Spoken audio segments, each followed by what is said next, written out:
Hello friends, welcome to yet another fascinating video of Wisdom Zone. This is Shubro, and in today's video I am gonna discuss the correct use of indefinite pronouns. So it is my earnest request to all of you, please watch this video carefully to learn the correct use of indefinite pronouns with examples. And if you haven't subscribed to this channel, please do not wait, immediately go ahead and subscribe to Wisdom Zone and hit the bell icon to get the first notification. So without wasting any more time, let's get started. So friends, welcome back once again to this fascinating video on the correct use of indefinite pronouns. As I have promised, in today's video I am gonna explain how you can use indefinite pronouns correctly, and I'll give you several examples so that you can understand the correct use of indefinite pronouns. So friends, before I go ahead, let me quickly give you a brief description of an indefinite pronoun. So you must be wondering what exactly is an indefinite pronoun. So as you see on your screen, an indefinite pronoun is a pronoun which does not specifically refer to any person or thing. So a pronoun which doesn't specify any person or thing, that's called an indefinite pronoun. We use them in general and we do not specify any individual or anything. So that time we use indefinite pronoun when you want to describe things in general or without specifying any person or thing. That time we have to use. They are very useful for your spoken English as well as written communication. So friends, I'm gonna show you how to use indefinite pronouns correctly. So as you see, some examples are given. So there are so many examples like anybody, everybody, anyone, everyone, anything, everything, nobody, no one, somebody. These are some common examples. So let me tell you, we use pronouns ending in body or one for people. So that means when you want to describe people or want to point out people, then you have to use pronouns ending in body or one, that is somebody or someone or everyone or everybody for people, and pronouns ending in thing for things, that is everything or something. For things we use pronouns ending in thing, that is something or everything. As you see, some examples are given. The first is everyone. I'm going to give you some sentences to make you understand also. So see the first example, everyone enjoyed the show. So I'm not talking about any specific person, I'm talking about people as a whole. So let me tell you, we can also use everybody, but there is no such difference in the meaning between everyone and everybody. But everyone is more common in written English and everybody is more common in spoken English. So just that's the basic difference. But apart from that, everyone and everybody more or less they are same. So up next we will see the next one, that is somebody.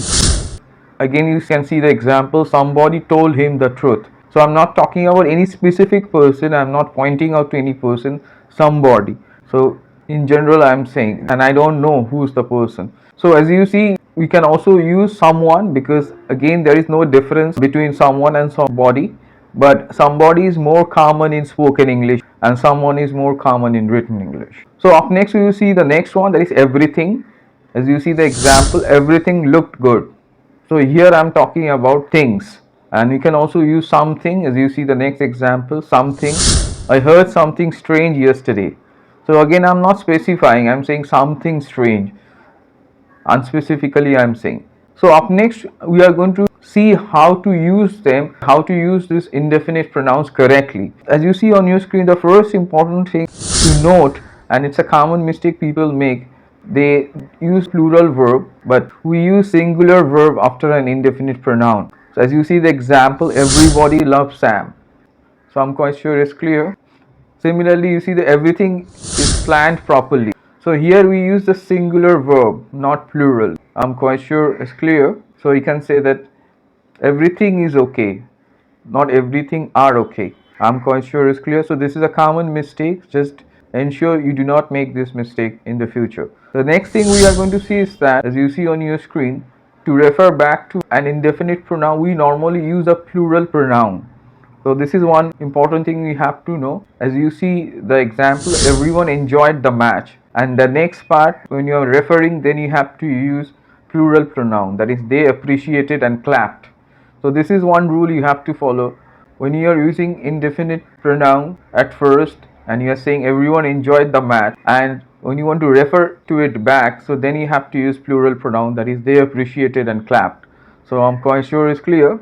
And up next we will see how to use possessive. To make a possessive, we add s to an indefinite pronoun. So this is very important. If you want to talk about someone's belongings, you have to use possessive. To make that, you have to add s.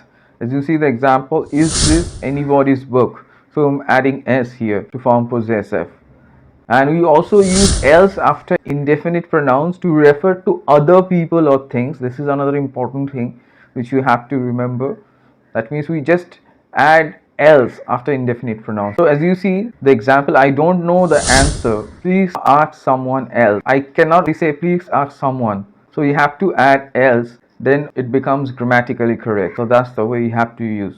So up next we are going to talk about some negative clauses and sentences and common mistakes which are committed. So the first important thing to note is that, as you see on your screen, we don't usually use someone or somebody as a part of the object of a negative sentence. So you cannot say I don't know someone who lives in that house.